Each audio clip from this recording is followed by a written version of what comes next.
Savdolar o'sishining eng yuqori sur'atlari Sirdaryo viloyatida qayd etilgan bo'lib, joriy yilning yanvar-aprel oylarida viloyatda bitimlar soni 50% ga ortgan.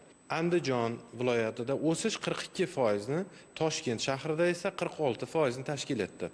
Aprel oyida respublika bo'yicha ikkilamchi uy-joy bozorida narxlar o'tgan yilning mos davriga nisbatan o'rtacha 8,5% ga oshdi. Narxlar o'sishining eng yuqori sur'atlari Sirdaryo viloyatida 20%, Surxondaryo viloyatida 16,5% va Buxoro viloyatida 16,3% ni tashkil etdi. Ikkilamchi bozorda ham narxlar ko'tarilgan. Aniqrog'i, barometr ko'rsatkichlari narxlar o'tgan yilning mos davriga nisbatan o'rtacha 8,5% ga oshganini ko'rsatmoqda. Toshkent shahrida ikkilamchi uy-joy narxlari mo'tadil o'smoqda. Birlamchi bozorda esa o'sish sur'ati nisbatan yuqori.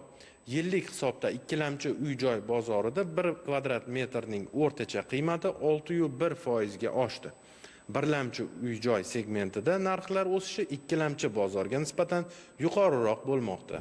Avtotransport bozorida ham ijobiy tendensiyalar kuzatilmoqda. Ma'lum qilinishicha, o'tgan oyda mahalliy ishlab chiqarilgan yengil avtomobillar va elektromobillarga talab oshgan. Yil boshidan buyon esa mamlakatimizda barcha turdagi avtomobillar savdosi jami 348,5 ming donani tashkil qilgan. Bu ko'rsatkich o'tgan yilning mos davriga nisbatan 4,1% ga ko'p. Eng yuqori o'sish Toshkent shahrida qayd etildi. Poytaxtda bozor hajmi 11,8% ga oshdi.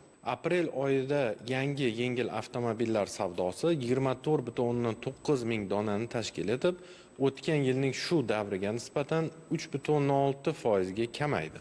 Birlamchi bozordagi faollikning pasayishi asosan xorijiy avtomobillar savdosining qisqarishi bilan bog'liq bo'ldi.